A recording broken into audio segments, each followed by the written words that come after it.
Tetaplah berdoa. Di dalam 1 Tesalonika 5 ayat 17 dikatakan di situ tetaplah berdoa. Kita hidup pada satu zaman yang sangat maju. Teknologi berkembang demikian pesat. Namun bagaimanapun majunya ilmu pengetahuan dan teknologi, tidak ada yang bisa menggantikan doa. Amin. Tidak ada yang bisa mengambil peranan, mengambil posisi dari doa itu. Apakah doa itu? Secara sederhana kita bisa katakan doa itu adalah bersekutu dengan Tuhan. Doa adalah kita berkomunikasi dengan Allah. Doa adalah satu hubungan. Kita bercakap-cakap dengan Allah. Kita menyampaikan segala permohonan kita menyampaikan isi hati kita kepada Tuhan. Doa adalah satu-satunya jalan di mana kita manusia yang terbatas ini, kita bisa menyentuh Allah yang tidak terbatas. Kita makhluk yang jasmani, kita bisa ketemu dengan Allah yang roh adanya. Itulah doa. Banyak orang berkata, apa sih doa itu? Gampang. Doa adalah kita bersekutu, berkomunikasi dengan Allah. Doa adalah satu-satunya jalan, satu-satunya cara di mana kuasa Allah itu dinyatakan di dalam hidup kita. Tidak ada cara lain untuk Allah menyatakan kuasanya kecuali melalui doa. So itu doa ini sangat penting. Ya, saya rasa kita semua sudah banyak mendengar, bahkan banyak berdoa. Namun kita mau kembali menyegarkan diri kita kembali. Ada yang berkata bahwa doa itu adalah nafas kehidupan orang Kristen. Benar. Doa itu adalah nafas kehidupan kita.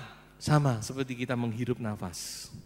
Jadi kalau orang Kristen tidak berdoa, itu mungkin rohaninya sedang pingsan. Ya. Kalau kita tidak berdoa, rohani kita bisa mati karena seperti kita tidak bernafas. Sebab itu mari kita mau melihat lebih jauh tentang doa ini. Kita mungkin seringkali berkata atau bertanya-tanya, saya sudah berdoa, tetapi kenapa saya kok belum melihat jawaban doa? Bagaimana saya harus berdoa? Mari kita melihat salah satu konsep keberhasilan dari doa. Dan konsep ini adalah Yesus sendiri yang mengatakan. Kita baca di dalam Injil Matius pasal 7, ayat 7 dan ayat yang ke-8. Mintalah, maka akan diberikan kepadamu. Carilah, maka kamu akan mendapat, ketoklah, maka pintu akan dibukakan bagimu. Ayat yang ke-8, karena setiap orang yang meminta menerima, dan setiap orang yang mencari mendapat, dan setiap orang yang mengetok baginya pintu dibukakan. Amin, saudara. Inilah konsep tentang doa yang berhasil. Di sini Tuhan Yesus memberitahu kepada kita bagaimana kita harus berdoa. Ada 3 hal. Yang pertama dikatakan, mintalah. Jadi doa itu adalah meminta, pasti itu. Kita tahu semua. Tuhan Yesus berkata, minta, maka kamu akan menerima. Minta yang bagaimana yang akan diberi oleh Tuhan. Mintalah, maka kamu akan menerima. Tentu kalau mau bicara tentang hal ini ada banyak. Kita harus meminta di dalam nama Yesus. Dan ada satu ayat juga berkata di dalam surat Yakobus dikatakan, kamu tidak mendapat karena kamu tidak meminta. Kamu meminta tapi kamu masih tidak mendapat karena apa? Karena permintaanmu itu hanya untuk memuaskan hawa nafsumu. Jadi kalau saudara meminta itu tidak salah, saudara. Kalau memang itu yang saudara butuhkan, bukan asal meminta karena kita ingin, karena kita kepingin seperti orang lain. Kita meminta untuk memuaskan hawa nafsu. Permintaan semacam itu dikatakan kita tidak akan menerima. Namun kalau memang itu yang kita butuhkan, berarti kita boleh meminta. Lalu meminta yang bagaimana yang bisa diberikan oleh Tuhan. Ada satu hal yang sangat penting dalam kita meminta, yaitu kita meminta dengan kerendahan hati. Kita merendahkan diri di hadirat Tuhan. Kita meminta kepada Tuhan, saudara. Dengan segala kerendahan hati, kita datang kepada Tuhan. Maka permintaan yang demikian sulit bagi Tuhan untuk tidak diberikan kepada kita, saudara. Saudara, betapa penting kita datang kepada Tuhan itu dengan satu hati yang rendah, siapapun kita. Saya ingat saudara-saudara, di dalam Injil Lukas pasal 7 ayat 1 sampai ayat 10, di situ ada seorang perwira datang kepada Tuhan untuk minta supaya hambanya disembuhkan. Coba kita sama-sama lihat saja. Dalam Injil Lukas pasal 7 ayat 1 sampai 10. Dikatakan ada seorang perwira di Kapernaum datang kepada Yesus. Sebenarnya bukan dia yang datang, tapi yang datang itu adalah orang-orang Yahudi. Dan perwira ini adalah seorang yang terpandang, seorang yang disegani.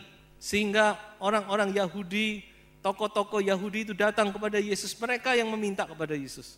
Dia berkata, tolonglah supaya Yesus mau datang untuk menyembuhkan hambanya yang sakit.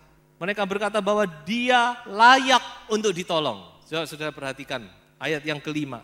Ia layak engkau tolong. Ini perkataan daripada orang Yahudi. Jadi kita lihat perwira ini rupanya punya sesuatu ya. Punya pengaruh. Dan mungkin dia punya sesuatu yang bisa membuat orang itu merasa, ya ini layak untuk ditolong. Dan Yesus tidak menolak. Yesus mau datang. Tetapi ketika Yesus datang dalam perjalanan menuju rumahnya, perwira itu menyuruh orang datang kepada Yesus berkata apa? Di dalam ayat yang ke-6 dikatakan, Tuhan janganlah bersusah-susah sebab aku tidak layak. Menarik sekali saudara-saudara. Tadinya orang-orang berkata dia layak ditolong. Tapi ketika Yesus mau menolong, perwira itu sendiri berkata kepada Yesus, Yesus aku tidak layak, tidak perlu datang ke rumahku. Cukup engkau katakan sepatah kata saja. Saudara, inilah kerendahan hati. Dia tidak menganggap dirinya memang layak untuk ditolong. Walaupun dia disegani di masyarakat. Dia punya nama yang baik. Namun dia berkata, Tuhan Yesus tidak perlu datang ke rumah. Cukup Tuhan berkata saja, aku tidak layak untuk menerima Tuhan di rumahku. Dan Tuhan Yesus berkata apa? Dia berkata, iman yang sebesar ini aku tidak pernah temukan di tengah-tengah orang Israel. Betapa Tuhan itu sangat menghargai kerendahan hati kita. Saya juga teringat dengan satu cerita tentang seorang wanita Kanaan yang tercatat di dalam Injil Matius pasal 15. Saudara tentu tahu ceritanya tentang seorang wanita Kanaan, artinya non-Yahudi. Di dalam Injil lain dikatakan ini wanita kebangsaan Siro-Fenisia. Dia juga datang kepada Yesus. Dia minta ditolong karena anaknya sakit keras hampir mati. Dan Yesus berkata apa? Kalau mau disingkat, Yesus berkata, kamu enggak layak untuk aku tolong. Bahkan dia menyamakan perempuan ini, saudara-saudara, dia rendahkan dirinya serendah-rendahnya. Dia berkata kepada Yesus, Yesus, anjing pun masih dapat cipratan roti dari meja tuannya. Ini perkataan dari perempuan itu. Dan Yesus tersentuh hatinya. Dia berkata kepada wanita itu, wanita, ibu, besar imanmu. Jadi saudara-saudara, di dalam kata meminta itu, kita harus membawa satu hati yang rendah di hadapan Tuhan. Kita merendahkan diri. Jangan merasa layak, saya sudah melakukan ini dan itu. Tuhan, engkau harus menolong aku. Yesus dipaksa-paksa. Apa benar itu? Tapi Tuhan berkata, minta. Minta ya minta. Tapi kita harus meminta dengan kerendahan hati kita. Tuhan, aku tidak layak. Tetapi aku mohon kepadamu, kemurahan hatimu. Kita cuma oleh kemurahan Tuhan saja. Kita boleh ada sebagaimana kita ada. Amin, saudara. Bukan oleh karena siapa kita. Mungkin kita sudah berbuat banyak. Mungkin kita sudah melakukan hal-hal yang luar biasa. Tapi ingat saudara-saudara, semuanya itu juga oleh karena kemurahan Tuhan. So itu biarlah kita tetap dengan satu kerendahan hati, kita datang menghampiri Tuhan. Aku tidak layak Tuhan. Minta, Tuhan berkata minta, ya minta. Jangan takut saudara-saudara. Saudara punya kebutuhan apa, saudara minta. Datang, minta kepada Tuhan. Tapi dengan sikap hati yang penuh dengan kerendahan. Maka dikatakan apa? Engkau akan menerima. Saudara, saya teringat satu cerita. Ya, walaupun ini bukan kepada Yesus. Tetapi cerita ini mungkin bisa kita ambil untuk menunjukkan lawan kata jadi rendah hati. Di kitab 2 Raja-Raja pasal yang pertama. Nabi Elia didatangi oleh utusan-utusan dari Raja Ahazia. Raja Ahazia mengirim perwiranya dengan 50 serdadu menghadap Nabi Elia supaya Elia mau datang. Dikatakan apa? Perwira-perwira ini, rombongan pertama ini datang kepada Elia. Dia berkata, Nabi Elia, betul itu engkau? Kalau betul, turunlah. Raja ada perlu dengan engkau. Turun, ayo ikut kami. Elia berkata apa? Kalau memang aku Nabi Elia, Tuhan akan kirimkan api dari langit. Dan Tuhan kirimkan api dari langit membakar perwira itu dengan 50 serdadunya. Raja Ahazia kirim lagi kelompok kedua. Datang kepada Nabi Elia. Kelompok kedua ini sikapnya sama dengan kelompok pertama. Saudara. Mentang-mentang mungkin mereka pikir kami ini perwira utusan raja. Elia cuma seorang hamba Tuhan biasa. Cuma masyarakat biasa. Kami punya kuasa. Elia, ayo turun ikut kami. Elia berkata, kalau memang aku Nabi Elia, api akan turun dari langit. Dibakar habis. Menghadap kepada Tuhan, saudara, kita harus sungguh-sungguh. Hati kita, sikap kita benar-benar merendahkan hati di hadirat Tuhan. Rombongan ketiga datang. Rombongan ketiga ini belajar, saudara-saudara. Dia sudah melihat, wah gawat ini. Bisa-bisa mereka yang juga terbakar. Tapi dia bijaksana. Dia tidak seperti dua kelompok yang begitu, tapi dia datang ke puncak gunung. Lalu dia menyembah kepada Elia. Dia minta tolong Nabi Elia, tolong ikut kami. Baru Elia datang, saudara, dan dia selamat. Ya, ini satu cerita yang dari sini kita bisa melihat sesuatu ya. Bagaimana kita harus menghadap Tuhan itu. Mintalah, maka kamu akan menerima. Saudara jangan takut untuk meminta, tetapi saudara minta dengan satu hati yang rendah. Yang kedua, Tuhan Yesus berkata apa? Carilah, maka kamu akan mendapat. Barang siapa yang mencari, dia akan mendapat. Apa yang bisa kita pelajari dari kata mencari ini? Saya mengambil satu sari dari kata mencari. Di sini ada satu usaha. Orang yang mencari itu, saudara-saudara, itu dia berusaha untuk menemukan, bukan? Tentu kita pernah kehilangan kunci lemari, kunci kendaraan, atau kita pernah kehilangan surat, ketelesut. Wah, kita mencari sana sini, saudara. Kita bongkar lemari, kita bongkar sorokan, kita mencari, kita berusaha karena ini penting. Di Alkitab juga ada cerita tentang seorang wanita yang kehilangan 1 dari 10 dirhamnya. Maka dia mencari, dia menyapu, dia memakai pelita, dia lihat di mana ini 10 dirham, mana yang satu yang hilang. Jadi saya melihat ini ada usaha. Artinya apa, saudara-saudara? Di dalam doa itu kita perlu bergumul. Usaha, satu pergumulan, satu perjuangan di dalam doa. Bukan cuma sekedar, ya doa enggak dijawab, ya enggak apa-apa. Tapi kita benar-benar dalam pergumulan, saudara-saudara. Bergumul, berusaha, mencari, berjuang terus. Kadang-kadang doa itu harus disertai dengan pergumulan, saudara. Makanya ada yang namanya doa puasa. Doa puasa itu luar biasa. Tuhan Yesus sendiri berkata, jenis ini tidak dapat diatasi kecuali dengan doa dan berpuasa. Ada hal-hal di dalam kehidupan kita yang hanya dapat diselesaikan dengan doa dan puasa. Berdoa saja tidak cukup, sebab itu berpuasalah. Bergumul di dalam doa. Kita lihat di dalam Kolose pasal 4 ayat 12. Salam dari Epafras kepada kamu, ia seorang dari antaramu, hamba Kristus Yesus, yang selalu bergumul dalam doanya untuk kamu, supaya kamu berdiri teguh sebagai orang-orang yang dewasa dan yang berkeyakinan penuh dengan segala hal yang dikehendaki Allah. Pekerjaan Tuhan itu bukan pekerjaan manusia. Jangan mengukur pekerjaan Tuhan ini dengan cara manusia. Kalau saudara mengukur dengan cara manusia, saudara keliru. Jangan mengukur hamba Tuhan dengan cara pandang saudara. Kecuali memang saudara mengerti benar dan saudara orang rohani. Pekerjaan Tuhan ini pekerjaan rohani. Saudara. Tidak bisa dengan kekuatan kita. Tapi kita berdoa memohon belas kasihan Tuhan. Kita dengan lutut, dengan air mata kita mohon kepada Tuhan sidang jemaat. Supaya alami kuasa Allah dalam hidup mereka. Pekerjaan Tuhan ini pekerjaan roh, saudara. Kalau saudara ukur dengan cara manusia, saudara salah besar. Siapa Epafras? Seorang dari antara kamu. Namun dia bergumul dalam doa untuk sidang jemaat di Kolose. Supaya mereka teguh, bertambah, menjadi orang-orang yang dewasa. Inilah pergumulan doa. Berdoa, mencari, itu mempunyai konotasi kita dengan satu pergumulan. Kita dengan satu perjuangan, saudara-saudara. Kalau bicara bergumul, saudara-saudara, jangan lupa dengan kisah Yakub di dalam Kejadian 32. Yakub di tepi sungai Yabok. Pergumulan Yakub dengan Allah. Sebelum dia ketemu dengan Esau, dia bergumul sepanjang malam. Ini puncak, saya lihat ini salah satu puncak dari kehidupan rohani Yakub. Kalau Abraham mungkin puncaknya itu waktu dia mempersembahkan Ishak. Tapi puncak daripada Yakub waktu dia bergumul dengan Allah sepanjang malam di tepi sungai Yabok.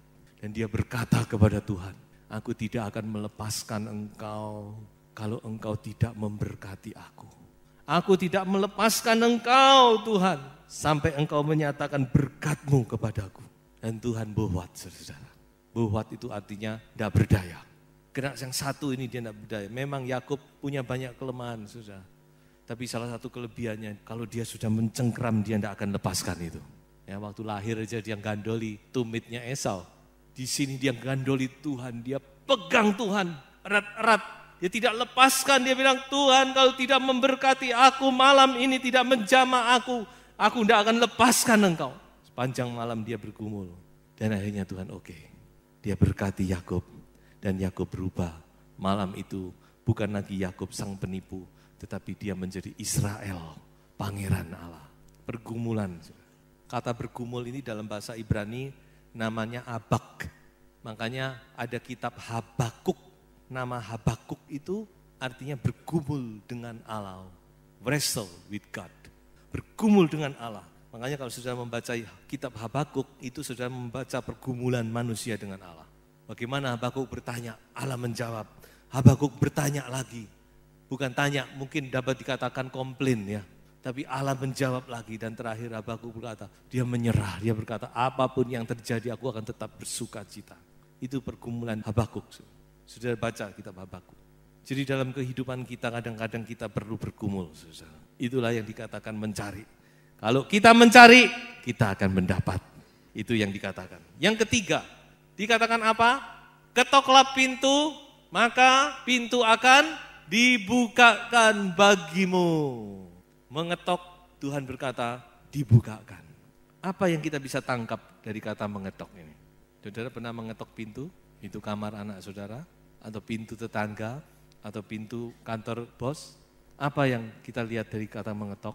Yaitu ketekunan atau kesabaran. Mengapa saya katakan demikian, saudara? Mengetok itu tekun. Tuhan berkata, ketoklah pintu, maka pintu akan dibuka. Perlu kesabaran. Perlu ketekunan juga doa itu. Ada saudara yang sudah mengetok pintu, belum dibuka, ketok lagi. Belum dibuka, ketok lagi. Belum dibuka, ketok lagi. Sampai kapan? Ya sampai dibuka. Pasti dibuka. Yesus sendiri yang berkata kok, ketoklah, pasti pintu akan dibuka bagimu. Amin, saudara-saudara. Percayalah. Ketok, saudara-saudara, ketok terus, ketok. Tuhan pasti membuka pintu. Tuhan kan pernah mencerita tentang perumpamaan seorang hakim yang lalim. Di dalam Lukas 18.